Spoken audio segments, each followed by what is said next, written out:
Streaming now, this is the Wood TV Live Desk.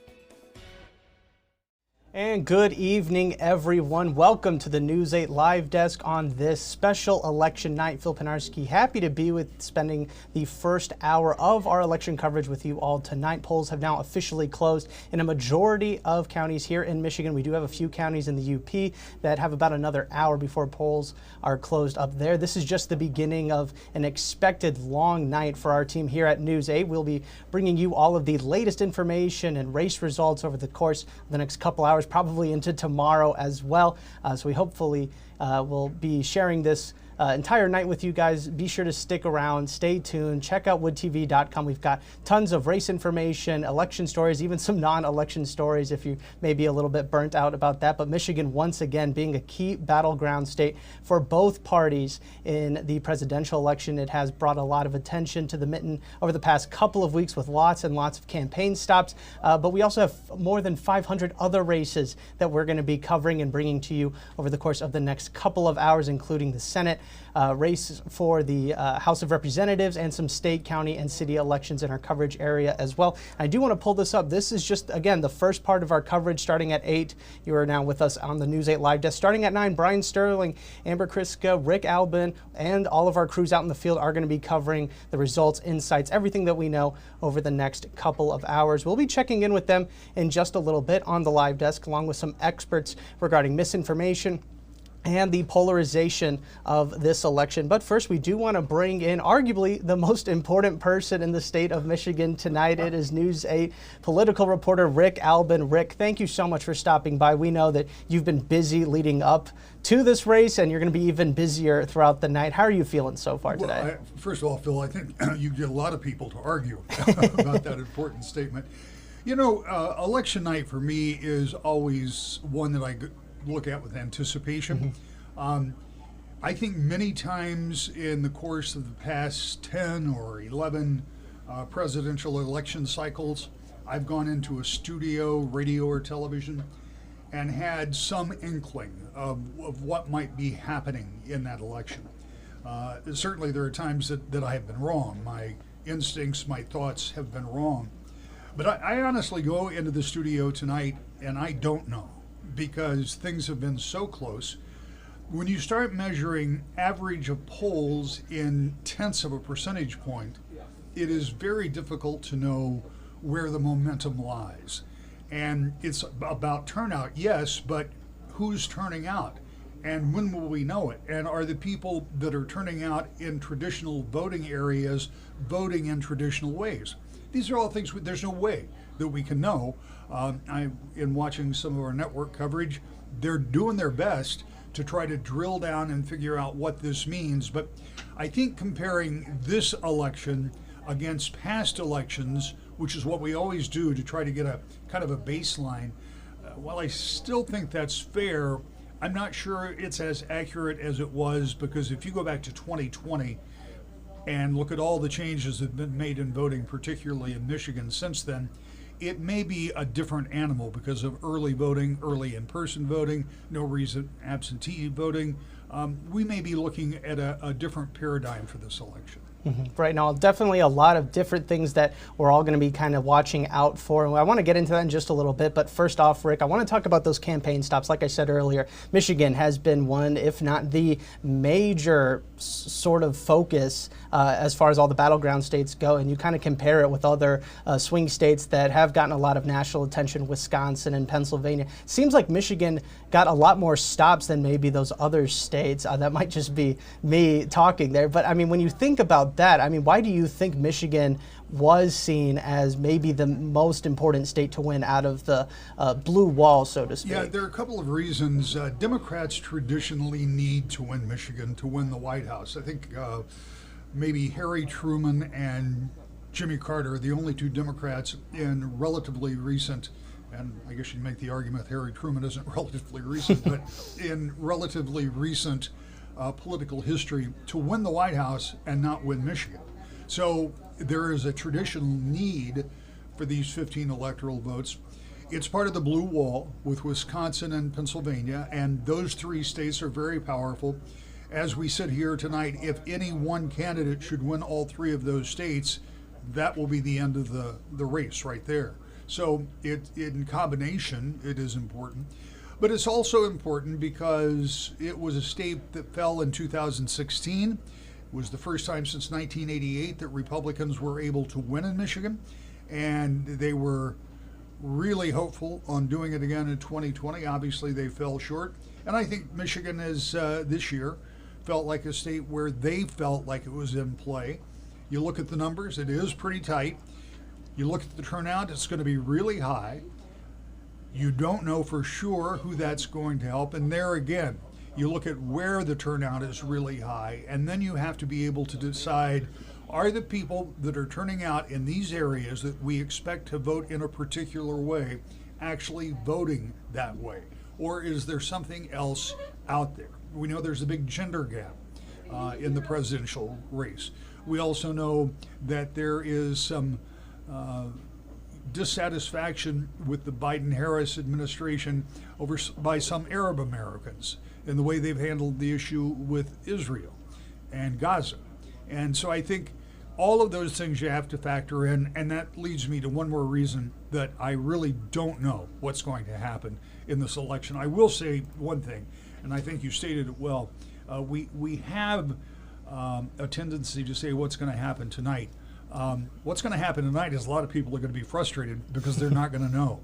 They're going to have to go to bed before there is anything like a solution to most of these races. And they're going to get up in the morning and they're going to turn on Daybreak, and that frustration is likely to be reinforced because I don't think that even by daybreak we're going to have all of the Michigan numbers. I think it'll be at least by noon tomorrow in Michigan, and it could be later. And other states will be later than that, to be sure.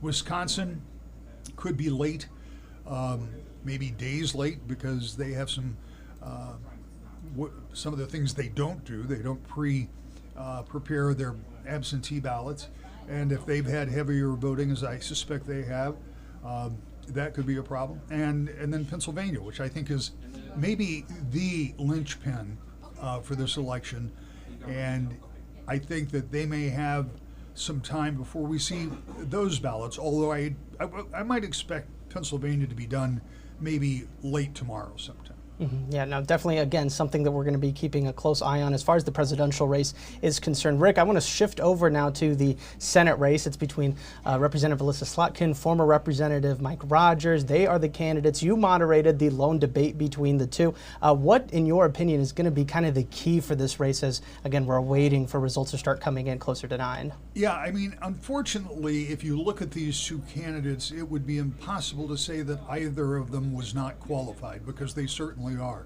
In fact, their credentials are pretty similar when you look at their security and national security backgrounds. So then what sets them apart? Some of the arguments that we had during the debate were over electric vehicles, and is there a mandate or isn't there a mandate? Is there a Chinese component of these battery plants that are being built and proposed to be built in the States? So that was one central theme of the argument.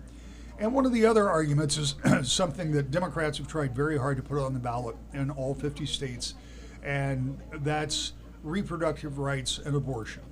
And part of the accusation is that Republicans are going to go for a national abortion ban, and Republicans at virtually all levels have fought back, including former Congressman Rogers, and said, no, I will not support such a thing. So those are just a couple of the differences that we had during the debate. But here is another one of those factors in a race that isn't necessarily fair, but it's important. How will Kamala Harris do? What will her performance be in Michigan? And how will Donald Trump perform in Michigan?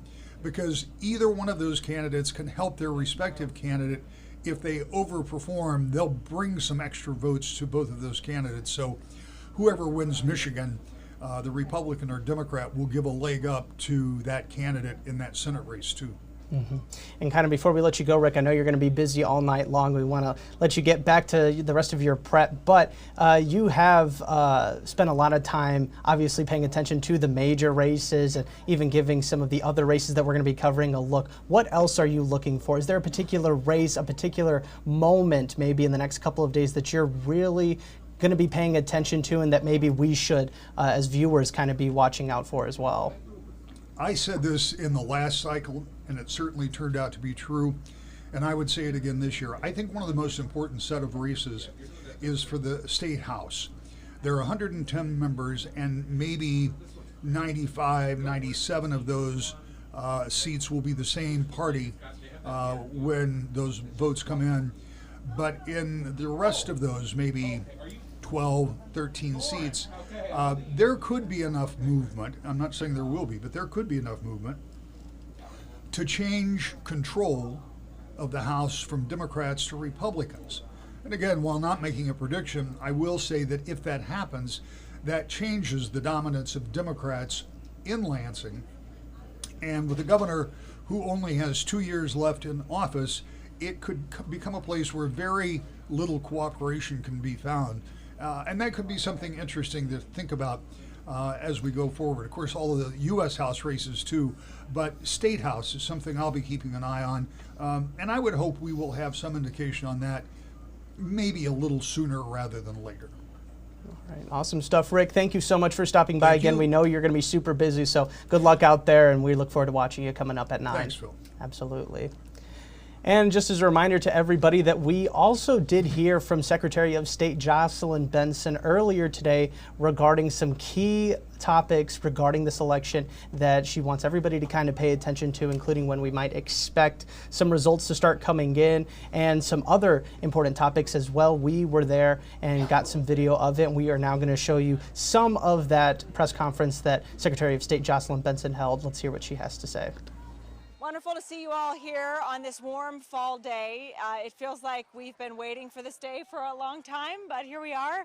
And, you know, truthfully, we know none of us know who's going to win the election. We know candidates don't get to declare ahead of time who's going to win. But we do know that the will of the people will determine the outcome today. And it's going to be really exciting to see voters all across the state of Michigan show up, cast their ballots just like they're doing here in Detroit, and vote in this historic election for which the eyes of the nation are on us. We also know that Michiganders are already voting in record numbers. It's a great thing for voters and for democracy. We've seen 3.3 million citizens vote before 7 a.m. today even hit. And that was a great thing. It really emphasized how excited people were and are to have their voices heard in this election and meet this moment.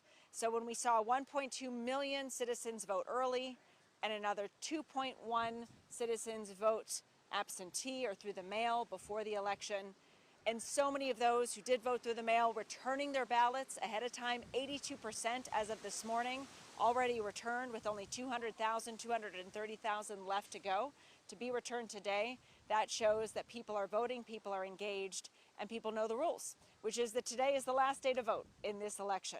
And whether people choose to vote in person here at precincts or returning their ballot at a local drop box, it's going to be a celebratory day, a hopeful day, and a day where we can be proud that so many people are participating in our election. Already 45.8% of registered active voters in our state have voted in this election, and we're on track to break turnout records yet again.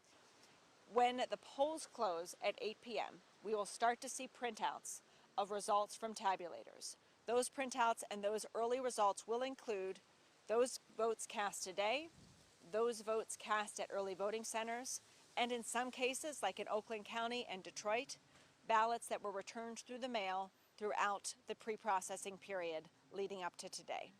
What we will still have to count today and after 8 p.m. will be among those thousands of ballots that are returned today. We'll know the exact numbers again later today, but that's what folks will be doing after 8 p.m. We have also published 3 videos that talk about what happens after the polls close. We encourage you to see those videos, play those videos, which walk through in a very granular way everything that our poll workers and election workers will be doing after the polls close. Finally, I'm really encouraged by the progress that a lot of jurisdictions have made leading up to today including the work they've done to pre-process and feed the mail-in ballots that were received today or before today through our tabulators. And again, that includes the city of Detroit, which reported last night that they've been able to process 95% of the ballots that citizens have returned through the mail or at local drop boxes. That's an extraordinary number. It puts them on track, as they've said, to be done with all tabulations of ballots by midnight tonight. We'll keep tabs on things throughout the day, but given that that's our largest jurisdiction, that bodes very well for us to have those results in an efficient, secure, and accurate way as soon as possible. But I'll remind you, it will still take time for election workers to complete the necessary security checks for those ballots that are dropped off in those final hours of the day that count just as any other will, and ensure that every vote is accurately tabulated before reporting any unofficial results. So patience still is the name of the game for this day and as the night unfolds. Because no matter who the voters choose, we will follow the law and we will ensure that the will of the people is protected. We have a field team of over 100 people all across the state. Once we hear something and we're monitoring everything that's posted online, we actually physically go to those locations and see what's going on. We have yet to see anything actually materialize, anything that's been alleged online as an irregularity actually be true. If it is, we'll address it, but we also don't want to amplify misinformation.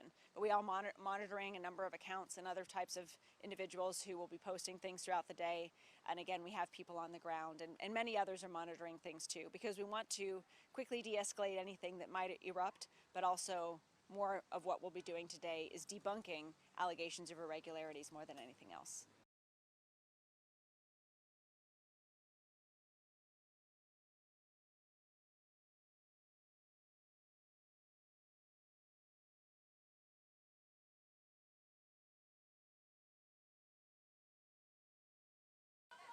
Wonderful to see you all here. And that was Secretary of State Jocelyn Benson giving an update earlier this morning in Detroit regarding the election before polls had officially closed across the state. Most of them have closed, but we will be hearing from Secretary Benson coming up at 9 p.m. once polls statewide have closed again. There are a couple of counties in the UP that still have about another 45 or so minutes to get in line and make sure that their ballots are casted up there. Did I mention, though, that we do have a full crew all across the state while we wait for polls to officially close and results to start coming in? We've got crews all over the state, really just capturing everything regarding the Senate race, congressional races, the mayoral race here in Grand Rapids, all of that stuff. And we are going to be checking in with our reporters in the field right now, including our very own Adriana Doria, who is down in Detroit with the Slotkin camp. Megan Bunchman is over in Novi with the Rogers camp, and our very own Byron Tollefson is in Ottawa County as they are continuing to collect votes and process them. Down to the final hour here in Detroit before the polls close, and we're expecting an action-packed evening. So far, pretty quiet, just media allowed inside right now, and we're expecting people to start slowly filing in here within the next hour, and that's when the real excitement begins. Expecting a lot of big names here, a long list of speakers, and this is really the main hub for Democrats in Michigan. A lot of races represented here, including the presidential race, and we know Michigan will be a large factor in who ultimately wins that presidency. Our recent Emerson College poll showing that race is deadlocked between Harris and Trump, with Harris up by only 2 points to Trump in the state. That all within the plus or minus 3.4 margin of error. We know Michigan, a key battleground state for the presidency, and the Senate seat that's up for grabs. Energy here on the ground is super high. Everyone is excited to be here, and we'll have live coverage for you on air and on our website of these results coming out of Battleground, Michigan. Good evening, West Michigan. I'm Megan Bunchman in Novi at the Suburban Showplace, where not only the Michigan GOP Watch Party will be held, but also the U.S. Senate seat race for Mike Rogers. He, of course, is vying for now Debbie Stabenow seat after she announced that she was going to retire, holding that seat for 24 years. Now, if Rogers does win this race, this will be the first time in 30 years that a Republican holds the seat. And as we know, it's not just the White House that could be flipped tonight, but also the U.S. Senate, with the Democratic Party holding a small majority lead with 47 Democrats in the seats at this time. We'll bring you much more updates as the polls start to come in, and the votes really start to be counted. Again, polls close at 8 o'clock tonight in most of West Michigan and all of West Michigan and most of Michigan. 3 counties in northern Michigan still have polls for an additional hour there. Stay with us on woodtv.com and we'll bring you the latest updates as we know them. I'm outside Lifestream Church in Allendale, where we have seen plenty of voters go to the polls today. Ottawa County Clerk Justin Roebuck says turnout is expected to be somewhere between 70,000 and 75,000 voters across the entire county. But we've seen many voters go early voting. More than 71,000 people sent in absentee ballots, and the clerk's office says more than 33,000 people across the county took advantage of early in-person voting at 4 different sites across the county. We'll have more details on turnout later tonight. And we'll be checking in with those crews out in the field coming up later again tonight at 9. That is when our full election coverage starts. And one race that I did briefly mention, but we didn't really get to in that clip, because we are now being joined by our very own Kyle Mitchell, who is covering the Grand Rapids mayoral race. Kyle, thank you so much for being here. Appreciate it. And we know you've been busy. How has your night been so far? I know election night can be a little stressful for some people. It's been going well. Just following the Grand Rapids mayor's race. Now this will be a pretty historic night for the city of Grand Rapids. Longtime Mayor Rosalind Bliss will be leaving because of term limits. The mayor has an 8-year term limit, so Bliss has already been mayor for almost 8 years. Right. And the contenders today are David LeGrand and Sunita Lanier. Both have a long history in the community, involved in various leadership roles. Yeah, no, that was going to be kind of my first question. Obviously, the 2 candidates got here after the August 6th primary here. Tell me about sort of their backgrounds, because like you just said, they have spent quite a bit of time here, not only in Grand Rapids, but kind of in West Michigan in general.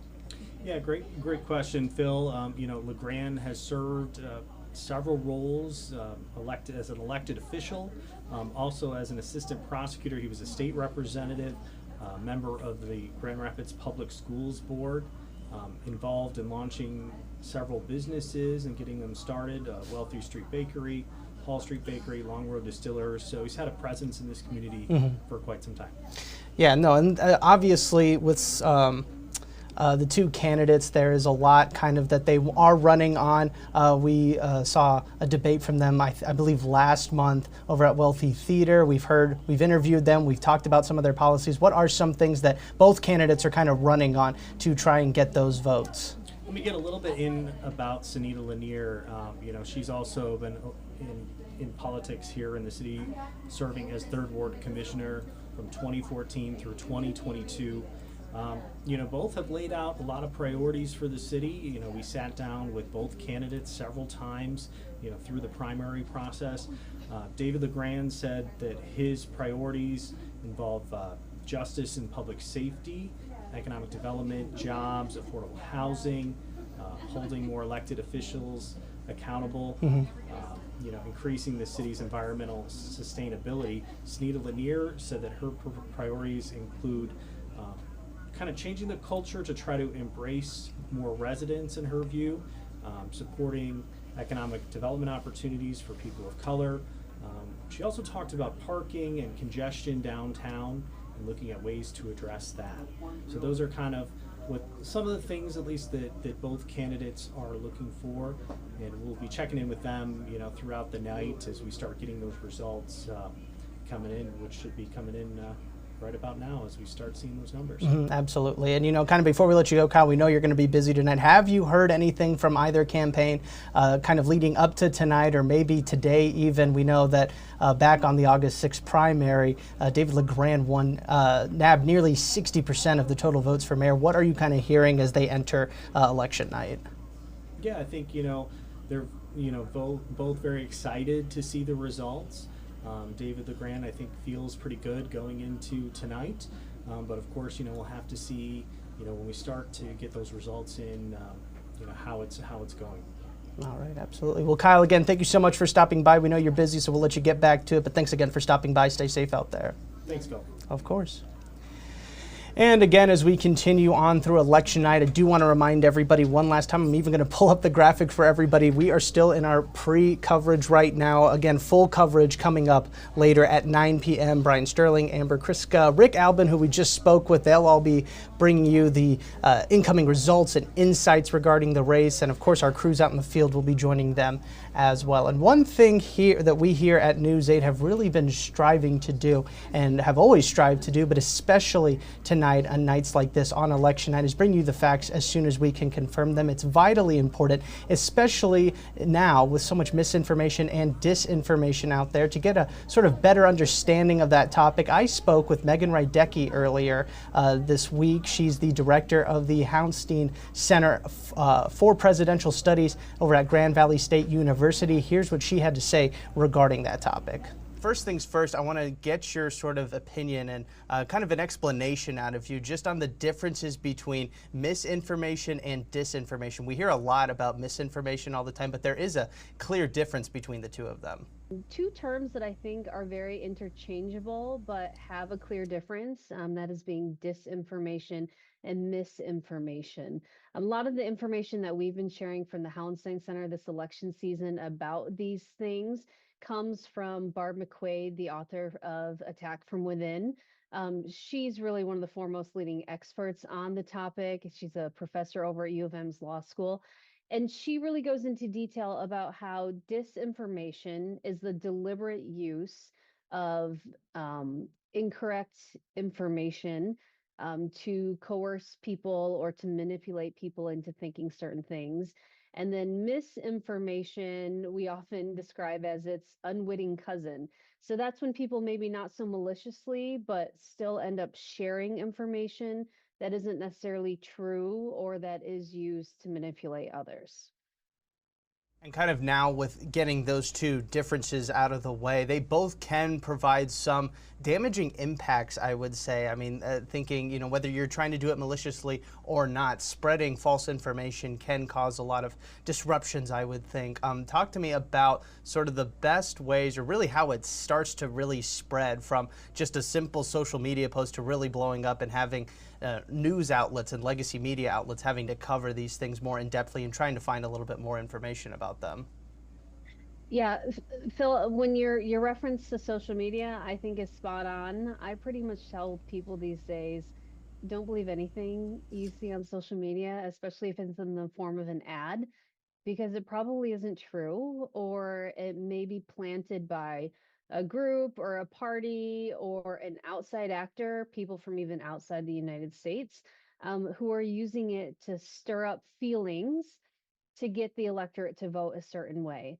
One thing that I think we have seen in the last few years, that Ms. McQuaid references quite often, is that a tactic that the parties are using these days and other people who have interest in the outcomes of the elections is to make sure that both sides, or any of the sides, are so incensed about the other side that they would never think twice about even voting for them or supporting them or anything else. And so a lot of what we see, especially in social media, is meant to keep us, sort of enraged and upset and, disgruntled about the other group, whatever that might be. And so whether it's, making generalizations about policy stances or people groups or other things that, if you go back to the data, simply aren't true.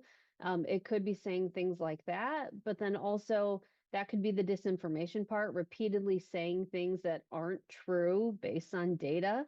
But then the misinformation part comes in when people like you and I get on Facebook or get on Twitter and we share things, we like things, we say to our, our coworkers, our family, "Oh, did you hear about that thing?" without fact checking, without knowing if it's true, and without basing it in reality and facts. Megan, kind of want to shift now back down to something that I have been hearing a lot, not sure if you have or anybody else watching, but there's this worry that if we are trying to crack down on misinformation, that people that are, or disinformation, that people that maybe aren't intending to spread false information might be punished, or something bad could happen to them. Why is it so important to really identify misinformation and disinformation? Why is it a much bigger deal than maybe some people try to play it off as not being as big of a deal? Why is it so important to make sure that we are getting the facts right and that we're holding people accountable to make sure that they aren't spreading misinformation, whether they mean to or don't mean to? Yeah, I think it's so important for us to be focused on truth and facts and be sharing that kind of information because, quite frankly, that's what the American people need in order to be able to vote and make informed decisions. I've been saying all throughout this election season that I really feel bad for the American electorate these days because it does seem to take so much more work to find out who are the candidates? What are they about? What are they actually going to do if they're elected into office? What are the policy changes that they believe will make our country better? There's so much noise, whether it's, false information about what those policy stances are or what they might do, but also just so much conversation and dialogue about um, who we think people are, calling them names, nitpicking about tiny things that were said or the way they showed up in an event or whatnot. I do think that character matters. And I think that when we elect officials, we really need to focus in on what is the policy? What are they trying to do? How do we make choices that make all of America better? And even think beyond just ourselves. And so if we can't get this right, and I do think it takes collective action to address these kinds of things. So that means you and me and everybody who's watching, we all have to demand better. We all have to act better when it comes to these things. But if we can't get this right, I'm not quite sure what we're going to be basing elections on in the future, which is really unfortunate. So, again, a commitment to truth, a commitment to facts, I think is really what the American people need to return to so that we can right the ship and, end up with an environment where we can feel confident about, again, who the candidates are, what they want to do, and how they might act if they're in office.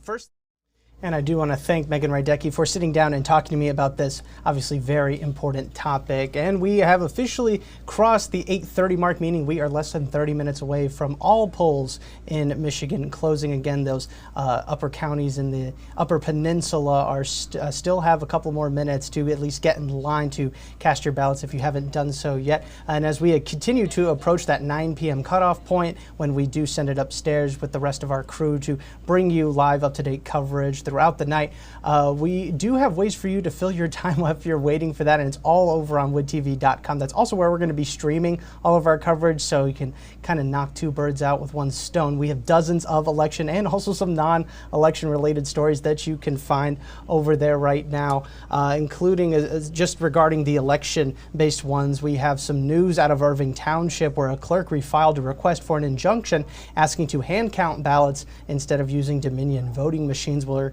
going to see how that plays out. We have information and helpful guides on how to deal with some things you may have experienced while voting and how to take care of them if you have experienced any issues. We have not heard of any major issues at this time. We have a breakdown also of how Kent County became a toss-up county after being a Republican stronghold for years. Whichever candidate who has won Kent County in the past 3 elections wound up winning the presidency, so definitely something to keep an eye on. We also have a running album of photos from voters who did their civic duty and cast their ballots today. If you want your I voted photo added to our page, you can report it to us online. Just head on over to woodtv.com. We've got information there on how you can do that. And of course, you can find live updates and live results as we enter later into the night.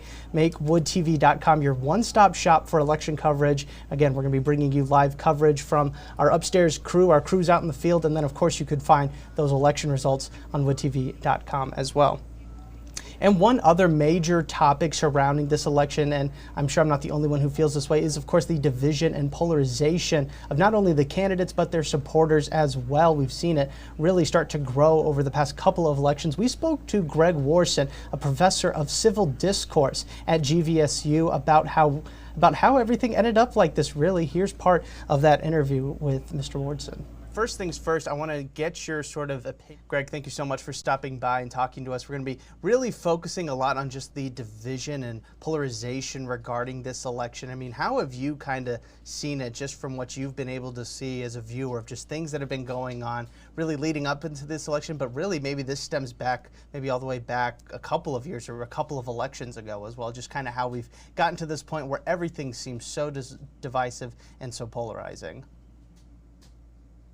Yeah, it is divisive and polarized. That is for sure. And in my lifetime, well north of 50. I've seen a few elections. It seems like it's far more polarized now than it was, say, 20 odd years ago, and the research would bear that out. Um, According to some research, 70% of Americans consider incivility to be at a crisis level, according to a KRC research study, and 87% see it as a threat to America. So it's significant, and certainly that with I think a lot of the coverage we've seen of the current presidential cycle, um, it's reached fever pitch. And part of that, I think I cover it a little bit more closely because I'm teaching a course on civil discourse right now. But even outside of that, it's pretty hard to miss unless you almost put yourself in a sort of a media closet. So yeah, it's drastic. And would you say that this is maybe something that has been a long time coming? Or, I mean, I'm trying to think, as far as my own personal sort of journalistic background, this is the third presidential election I've covered. And so they've all kind of had this sort of theme of division and good versus evil since 2016 that I can remember covering as a journalist. But was this something kind of that you have experienced, that maybe this isn't, for people that maybe this is the first time that they're voting and they're seeing just how divisive everything is? Is this the norm? Were we always this polarizing, this divisive, or maybe to a lesser extreme in past elections? Yeah, I think your intuition is kind of spot on there. I think it has worsened in terms of, I think, some of the disinformation, the misinformation that is ramped up. If we go back, a generation ago, and this I think gets at some of the causes. Many, most of society got their news from one of three sources: ABC, CBS, or NBC, and the anchors on those outlets were pretty trusted to be pretty center, and historically I think they probably were. Of course, then the advent of the internet changes all that, right? Because now we can all curate personally where we're going to get our information from, and so the um, the idea of common information is almost a thing of the past. It almost becomes, what information does Phil get or does Greg get that's kind of been algorithmed out to Phil or Greg, as opposed to the common information. Um, so I think that has certainly ramped it up, and in part too, if I think back to elections maybe 3, 4 cycles ago in terms of presidential, I think there was a sense that, yeah, we'd like our person to win. That would be great. But if they don't, it's like, man, it's 4 years, and we'll live, and we kind of go at it. But it didn't have sort of, certainly in this cycle and even in the previous, I think, couple, it's almost become like this existential threat. I mean, sort of both sides talking about how this is the most important election of our time, and I mean, it just the inflammatory language, really from both sides of the spectrum, has just really ramped up, I think, almost a generalized anxiety. And it sort of becomes an issue of, um, it's kind of gone from, yeah, I'd like my person to win, to my person has to win. I mean, if my person doesn't win, oh my good, and it just has really, the volume on it has really turned up. So I think that has been a challenge. And one thing I did kind of want to bring people to kind of understanding, somebody that maybe is a little bit more familiar with just and kind of has been studying and about the polarization and divisiveness regarding these elections. You're a perfect person to really kind of ask this, and it may be a little hard to answer, but how do we come back from this when this election is all said and done, whether former President Trump wins or Vice President Harris wins? How do we get back to maybe a time when it wasn't so much my person has to win, or if the other person wins, it's the end of America? You know, kind of that same rhetoric that we've been hearing. How do we get back to a point when, okay, my person didn't win, but we're still the United States of America, united being the key word there? How do we get back to kind of everybody getting along despite party lines? Well, I think there are. You're hitting on, I think, the $95 question without a doubt. We have to get beyond this, because to say that we've reached sort of a new low in terms of the division or the polarization, we really don't want to reach another one, and so we're going to have to find ways to have realistic conversations, and 9 out of 10 Americans want that. Based on a public agenda survey, 93% of Americans say it's important to reduce divisiveness in the United States. So I think there's a recognition on the part of many in the country that this has gone too far, and we really can't have this. A lot of my work and research of the last couple of years has been, especially getting ready for this year, has been on Generation Z. Generation Z, the generation coming up kind of roughly between the years of 18 years old and 29 years old, I take a lot of hope from this generation. They're not thrilled about the way things are. They want to see some positive change in terms of the national dialogue, and I think they're ready and hungry for ways to do that. I've heard kids. I mean, they're kids to me, but I've heard members of that generation talk about they don't even like the two-party system because they think it forces some of this binary thinking that we've all kind of gotten used to.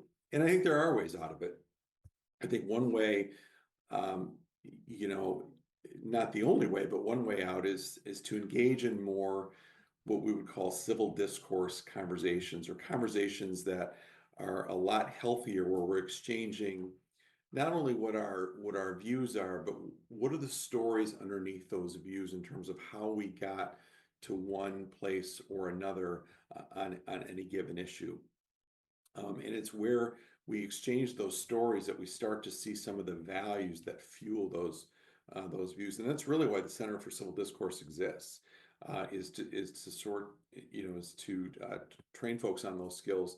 And that's really where the endowed professorship idea came from. In addition to that, they do a variety of trainings. To that end, we are doing a symposium later this month, November 21, from 6 to 8:30 p.m. If you Google the Padno Sorosik Center for Civil Discourse, you can, with a couple of clicks, get to the symposium, and it is open to the community. And what we're doing, the title of it this year is, if Gen Z were president, kind of what would they want? What would they want to see? And the conversation will really center on the key issues that both Gen Z, but also other folks, other generations, because it won't just be Gen Z in the room. It'll be intergenerational dialogue. And I want to thank Greg Warson again for taking time out of his day, providing us a little bit of time yesterday to have that conversation. All right, folks, it is just before 8:45, about 15 minutes left for those remaining counties in the UP before their polls close as well. So now it's time, I guess, to really take a check-in on some of the results that we're seeing. Again, still very early on in the process. We heard from Secretary of State Jocelyn Benson a little bit ago saying that we likely won't have an official results until tomorrow afternoon. But here's a look. Again, you can find all of these results right now over on our website, woodtv.com. This is just a quick look. Again, this is just 1% of reporting at the polls already for all the counties across the state that have already closed their polls. As you can see, Kamala Harris in the lead right now, about just over 219,000 votes. and former President Donald Trump with just under 167,000 votes. Again, just 1% of the total votes being accounted for right now. In the Senate race, like I said, one that we're definitely going to be keeping an eye on, Alyssa Slotkin having a lead over Mike Rogers there. And again, we've got all the races, all more than 500 of them. I highly encourage you, if there's a particular race that you would like to look at and get a little bit more information, again, still very early on in the reporting process, but you can find them all in real time reported over on our website, woodtv.com. We do have some other states that have already been called. This is according to NBC News for either presidential candidate. I want to rattle those off just real quick for everybody that maybe hasn't seen it yet. Former President Donald Trump has been declared the winner in Indiana, Kentucky, West Virginia, Oklahoma, Tennessee, Missouri, Alabama, Florida, South Carolina, and Arkansas. He already has over 100 electoral votes there. And Vice President Kamala Harris has been declared the winner in Vermont, Maryland, Massachusetts, Delaware, and Washington, D.C. Those are all according to NBC News. We, again, will be providing more information, more results as they do come in. Again, it's only approaching 8 p.m. Central Time, and all of the western states in the United States still have plenty of time for votes to be casted there before their polls close. So again, full information will be coming up later today. And if you want to know about these local statewide races, highly encourage you to head on over to woodtv.com right now. There you can find all the information that you need. Again, we are about 15 minutes away from full extensive coverage with our team upstairs, but we did want to end our coverage here on the live desk with a little bit of a high note. I think it's important to remember that we just heard from Greg Warson talk about the division and polarization of an election like this. It's important to remember that we all had the opportunity to vote, have our voices heard, and that in particular plays well into our final story of the day. We meet Charles Homeyer, a resident over at the Clark Retirement Community in Grand Rapids. He's been voting for nearly 60 years in election and has quite the passion for it. We got to sit down and talk with, as we got to know him, Charlie, a little bit last week, and here's a little bit more on his story. Charles Homeyer has seen an election or two. I became voting age in the 60s, and my first presidential election was 1968, and I voted in national elections every 2 years since then. So I do feel it's very important. For over 60 years, Homeyer has not only shown up to the polls, but helped others get there as well.